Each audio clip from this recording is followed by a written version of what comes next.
so much. I love you so much. I love you so much. I love you so much. Hello, all you positive heads out there. Thanks for tuning your beautiful brainwaves into another episode of the Positive Head Podcast, where we are firmly convinced that creating success and happiness is rooted in understanding the ultimate nature of reality, and the fact that as human beings, we are all immensely powerful fractals of the one and only source consciousness, which creates and animates all things. Now, of course, understanding this powerful truth is one thing. Applying this incredibly empowering wisdom to everyday life, well, that's another. Which is exactly why we provide you with a fresh serving of soul food for thought 5 days a week, to help constantly remind you of what matters most. You are it. And I'm your host for the day, Erica Middlemiss. I am just another reflection and extension of you who will be here filling in for our beloved host, Brandon Beecham, leading the way to ensure your perspective is consistently expanded, your vibration is constantly elevated, and your heart is overflowing and full. Also, this episode of the Positive Head Podcast is being brought to you thanks to the support of Gaia. If you're not familiar, Gaia is the go-to source for streaming consciousness content online. And you can sign up for your first month for only 99 cents at gaia.com/positivehead. That's spelled GAIA.com/positivehead. Check it out.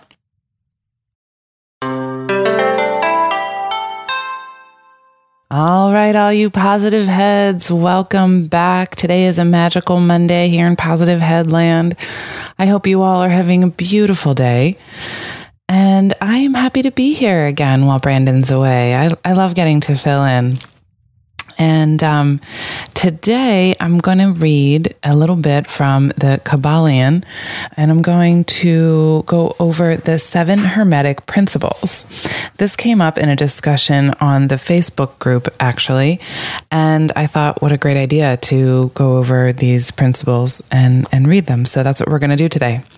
But first, as you all know, what am I going to do first but read a review, because you know how much we love them. And if you haven't sent one in yet, please do so. We so love it. Brandon especially loves it because, you know, it fuels his fire to continue this labor of love on a daily basis. So please send one in if you haven't done so yet. And this one is by CMVSAL. It's called Uplifting. I found this podcast because I Googled positive podcasts. It was a top podcast for a positive list. I enjoy it because they are topics that I relate to, and it's nice to hear a positive perspective to these life events. I also learned a lot from the different guest experiences and expertise in their spiritual journey. I've added new books to my must-read list, and I've started practicing some of the techniques I've heard on here. This is an awesome podcast, and the opening song sets the tone for the podcast and my day. Well, thank you so much. I love all the different things that you're learning and books and perspectives, and that's wonderful. So thank you so much for sharing. And I'm going to get right down to it because this is a little bit long, but not too long. So we should be able to get through all of these principles today. First, just a little introduction to what the Kybalion is and where these things even came from. So I'm going to read a little bit from the first chapter of the Kybalion, and then I'll get into the principles. In ancient Egypt dwelt the great adepts and masters who have never been surpassed, who seldom have been equaled during the centuries that have taken their processional flight since the days of the great Hermes. In Egypt was located the great lodge of lodges of the mystics. At the doors of her temples entered the neophytes, who afterward, as hierophants, adepts, and masters, traveled to the four corners of the earth, carrying with them the precious knowledge which they were ready, anxious, and willing to pass on to those who were ready to receive the same. All students of the occult recognize the debt that they owe to these venerable masters of that ancient land. But among these great masters of ancient Egypt, there once dwelt one of whom masters hailed as the Master of Masters. This man, if man indeed he was, dwelt in Egypt in the earliest days. He was known as Hermes Trismegistus. He was the father of the occult wisdom, the founder of astrology, the discoverer of alchemy. The details of his life story are lost to history, owing to the lapse of the years through several of the ancient countries disputed with each other in their claims to honor of having furnished his birthplace, and this thousands of years ago. The date of his sojourn in Egypt and that his last incarnation on this planet is not now known, but it has been fixed at the early days of the oldest dynasties of Egypt, long before the days of Moses. The best authorities regard him as a contemporary of Abraham, and some of the Jewish traditions go so far as to claim that Abraham acquired a portion of his mystic knowledge from Hermes himself. In the early days, there was a compilation of certain basic Hermetic doctrines, passed on from teacher to student, which was known as the Kybalion. The exact significance and meaning of the term having been lost for several centuries. This teaching, however, is known to many to whom it has descended, from mouth to ear, on and on throughout the centuries. Its precepts have never been written down or printed, so far as we know. It was merely a collection of maxims, axioms, and precepts, which were non-understandable to outsiders, but which were readily understood by students, after the axioms, maxims, and precepts had been explained and exemplified by the Hermetic initiates to their neophytes.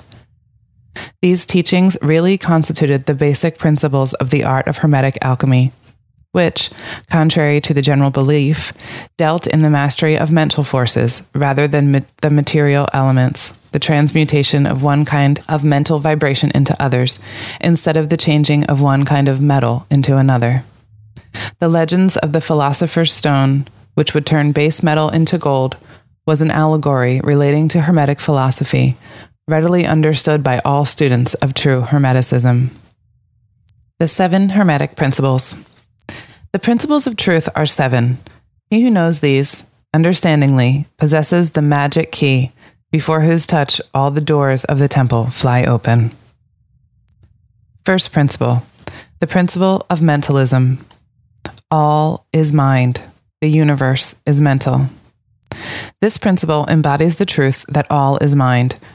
It explains that the all, which is the substantial reality underlying all the outward manifestations and appearances, which we know under the terms of the material universe, the phenomena of life, matter, energy, and in short, all that is apparent to our material senses, is spirit, which in itself is unknowable and undefinable, but which may be considered and thought of as a universal, infinite, living mind. It also explains that all of the phenomenal world or universe is simply a mental creation of the all, subject to the laws of created things, and that the universe as a whole and in its parts or units has its existence in the mind of the all, in which mind we live and move and have our being. This principle, by establishing the mental nature of the universe, easily explains all of the varied mental and psychic phenomena that occupy such a large portion of the public attention, and which, without such explanation, are non-understandable and defy scientific treatment. An understanding of this great Hermetic principle of mentalism enables the individual to readily grasp the laws of the mental universe, and to apply the same to his well-being and advancement. The Hermetic student is enabled to apply intelligently the great mental laws, instead of using them in a haphazard manner. With the master key in his possession, the student may unlock the many doors of the mental and psychic temple of knowledge, and enter the same freely and intelligently. This principle explains the true nature of energy, power, and matter, and why and how all these are subordinate to the mastery of the mind. One of the old Hermetic masters wrote, long ages ago, "He who grasps the truth of the mental nature of the universe is well advanced on the path to mastery." And these words are true today as the time they were first written. Without this master key, mastery is impossible, and the student knocks in vain at the many doors of the temple. Principle number 2, the principle of correspondence. As above, so below. As below, so above.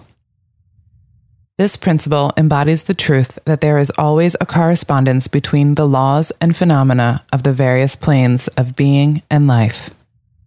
The old Hermetic axiom ran in these words: as above, so below; as below, so above. And the grasping of this principle gives one the means of solving many a dark paradox, an hidden secret of nature.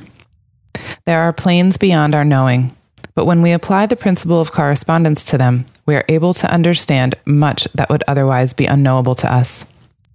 This principle is of universal application and manifestation on the various planes of the material, mental, and spiritual universe. It is a universal law. The ancient Hermetists considered this principle as one of the most important mental instruments by which man was able to pry aside the obstacles which hid from view the unknown. Its use even tore aside the veil of Isis to the extent that a glimpse of the face of the goddess might be caught. Just as a knowledge of the principles of geometry enables man to measure distant suns and their movements while seated in his observatory, so a knowledge of the principle of correspondence enables man to reason intelligently from the known to the unknown. Studying the monad, he understands the archangel. Principle number 3. The principle of vibration. Nothing rests, everything moves, everything vibrates. The principle embodies the truth that everything is in motion, everything vibrates, nothing is at rest. Facts which modern science endorses, and which each new scientific discovery tends to verify. And yet this Hermetic principle was enunciated thousands of years ago by the masters of ancient Egypt. This principle explains that the differences between different manifestations of matter, energy, mind, and even spirit result largely from varying rates of vibration. From the all, which is pure spirit, down to the grossest form of matter, all is in vibration. The higher the vibration, the higher the position on the scale. The vibration of spirit is at such an infinite rate of intensity and rapidity that it is practically at rest, just as rapidly moving wheel seems to be motionless. And at the other end of the scale, there are gross forms of matter whose vibrations are so low as to seem at rest. Between these poles, there are millions upon millions of varying degrees of vibration. From corpuscle and electron, atom and molecule, to worlds and universes, everything is in vibratory motion. This is also true on the planes of energy and force, which are but varying degrees of vibration, and also on the mental plane, whose states depend upon vibrations, and even on the spiritual planes. An understanding of this principle with the appropriate formulas enables Hermetic students to control their own mental vibrations as well as those of others. The masters also apply this principle to the conquering of natural phenomena in various ways. He who understands the principle of vibration has grasped the scepter of power, says one of the old writers. Principle number 4, the principle of polarity.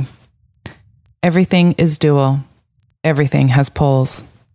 Everything has its pair of opposites. Like and unlike are the same. Opposites are identical in nature, but different in degree. Extremes meet. All truths are but half-truths. All paradoxes may be reconciled.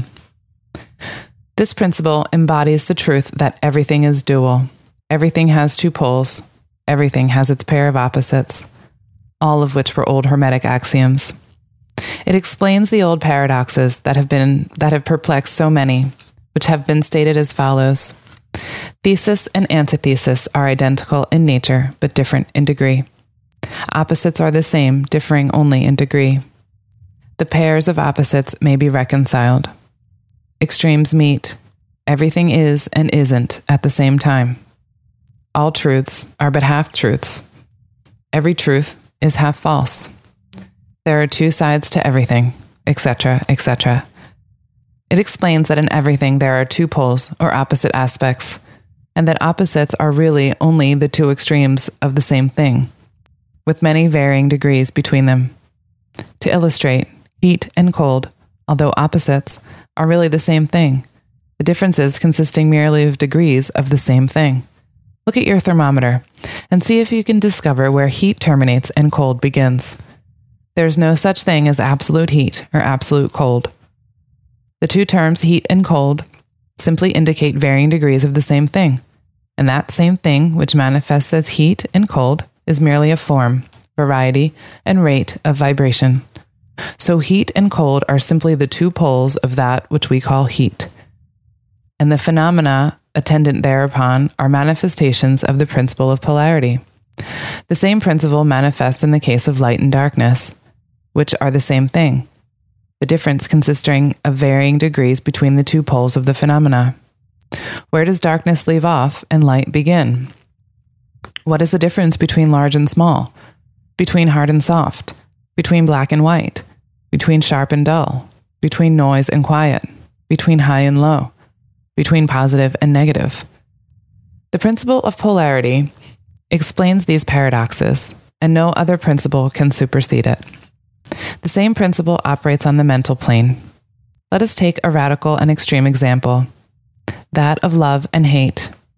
Two mental states apparently totally different, and yet there are degrees of hate and degrees of love, and a middle point in which we use the terms like or dislike, which shade into each other so gradually that sometimes we are at a loss to know whether we like or dislike or neither. And all are simply degrees of the same thing, as you will see if you will but think a moment. And, more than this, and considered of more importance by the Hermetists, it is possible to change the vibrations of hate to the vibrations of love, in one's own mind, and in the minds of others. Many of you who read these lines have had personal experiences of the involuntary rapid transition of love to hate, and the reverse, in your own case and that of others. And you will therefore realize the possibility of this being accomplished by the use of the will, by the means of the Hermetic formulas. Good and evil are but poles of the same thing, and the Hermetist understands the art of transmuting evil into good, by means of an application of the principle of polarity. In short, the art of polarization becomes a phase of mental alchemy, known and practiced by the ancient and modern Hermetic masters. An understanding of the principle will enable one to change his own polarity, as well as that of others, if he will devote the time and study necessary to master the art. Principle 5. The principle of rhythm. Everything flows out and in. Everything has its tides. All things rise and fall. The pendulum swing manifests in everything. The measure of the swing to the right is the measure of the swing to the left. Rhythm compensates. This principle embodies the truth that in everything there is manifested a measured motion, to and fro, a flow and an inflow, a swing backward and forward, a pendulum-like movement, a tide-like ebb and flow, a high tide and a low tide. Between the two poles which exist in accordance with the principle of polarity, there is always an action and a reaction, an advance and a retreat, a rising and a sinking. This is in the affairs of the universe, suns, worlds, men, animals, mind, energy, and matter. This law is manifest in the creation and destruction of worlds, in the rise and fall of nation, and in the life of all things, and finally, in the mental states of man. And it is with this latter that the Hermetists find the understanding of the principle most important. The Hermetists have grasped this principle, finding its universal application, and have also discovered certain means to overcome its effects in themselves by the use of the appropriate formulas and methods. They apply the mental law of neutralization. They cannot annul the principle or cause it to cease its operation, but they have learned how to escape its effects upon themselves to a certain degree depending upon the mastery of the principle. They have learned how to use it instead of being used by it. In this and similar methods consists the art of the Hermetists. The master of Hermetics polarizes himself at the point at which he desires to rest, and then neutralizes the rhythmic swing of the pendulum, which would tend to carry him to the other pole. All individuals who have attained any degree of self-mastery do this to a certain degree, more or less unconsciously, But the master does this consciously and by the use of his will, and attains a degree of poise and mental firmness almost impossible of belief on the part of the masses who are swung backward and forward like a pendulum. This principle and that of polarity have been closely studied by the Hermetists, and the methods of counteracting, neutralizing, and using them form an important part of the Hermetic mental alchemy. Principle 6. The principle of cause and effect. Every cause has its effect, and every effect has its cause. Everything happens according to law. Chance is but a name for law not recognized. There are many planes of causation, but nothing escapes the law. This principle embodies the fact that there is a cause for every effect, an effect from every cause. It explains that everything happens according to law, that nothing ever merely happens, that there is no such thing as chance, that while there are various planes of cause and effect, the higher dominating the lower planes, still nothing ever entirely escapes the law.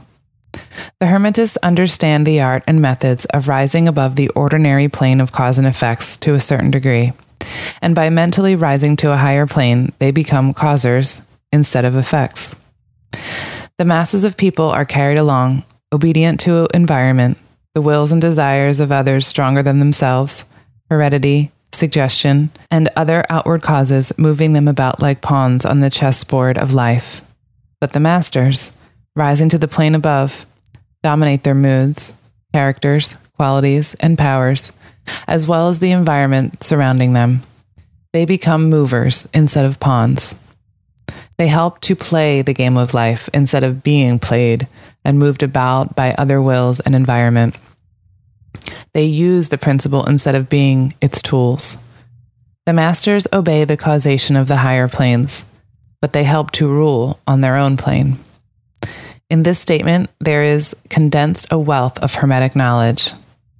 Let him read who can. Principle 7, the principle of gender. Gender is in everything. Everything has its masculine and feminine principles. Gender manifests on all planes. This principle embodies the truth that there is gender manifested in everything, the masculine and feminine principles ever at work. This is true not only of the physical plane, but of the mental and even the spiritual planes. On the physical plane, the principle manifests as sex. On the higher plane, it takes higher forms, but the principle is ever the same. No creation, physical, mental, or spiritual, is possible without this principle. An understanding of its laws will throw light on many a subject that has perplexed the minds of men. The principle of gender works ever in the direction of generation, regeneration, and creation. Everything and every person contains the two elements or principles, or this great principle, within it, him or her. Every male thing has the female element also. Every female contains also the male principle. If you would understand the philosophy of mental and spiritual creation, generation, and regeneration, you must understand and study this Hermetic principle. It contains the solution of many mysteries of life.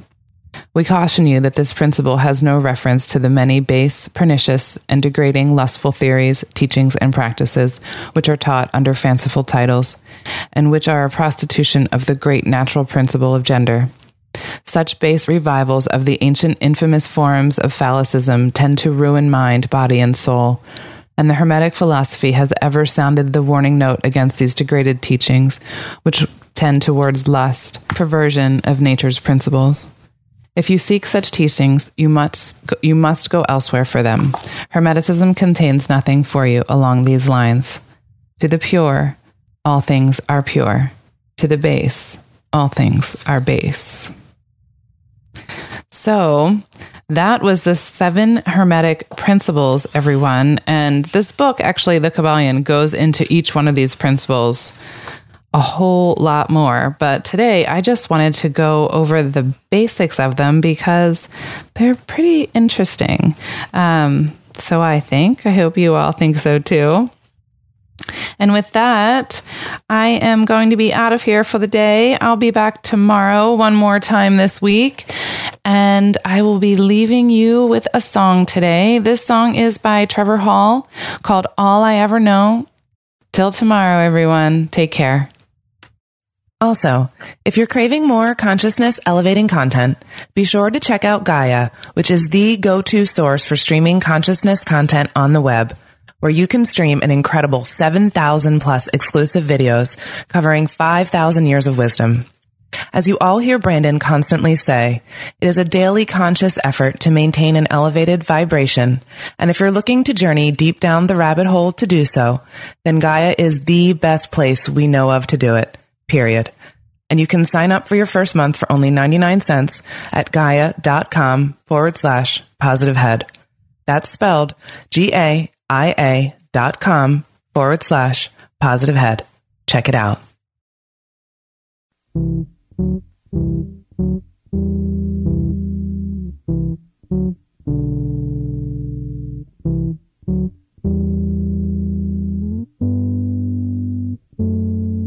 Yeah.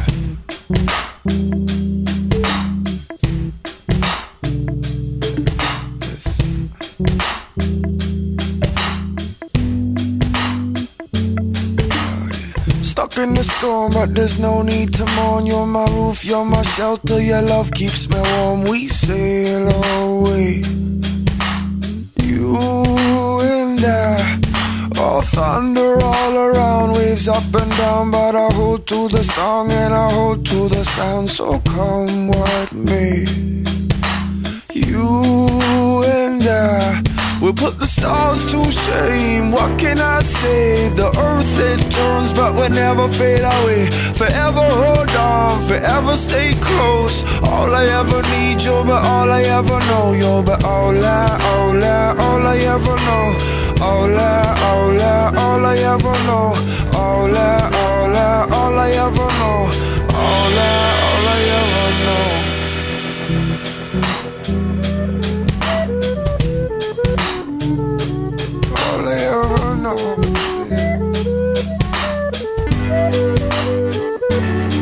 I awake from my slumber, swallow up numbers. Time falls away in the spell that we're under. I don't fear you and I.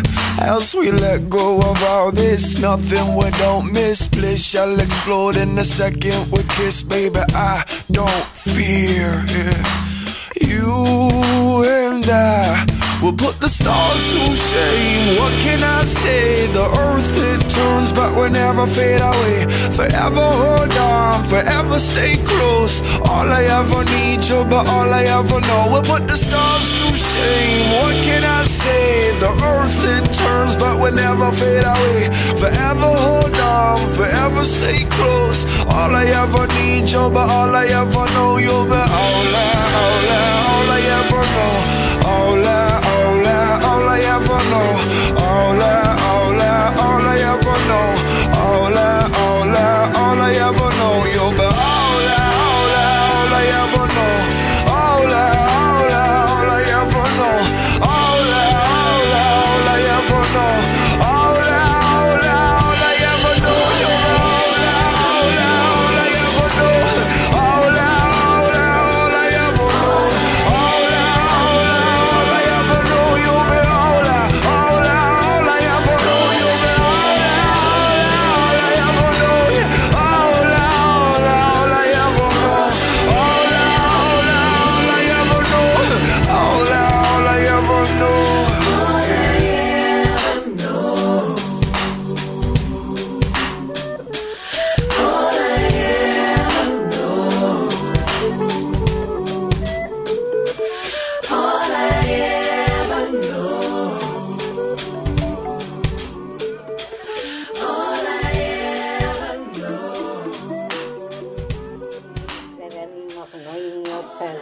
Of finding yourself as you really are. It is the realm of peace everlasting, a realm of existence, knowledge, bliss absolute.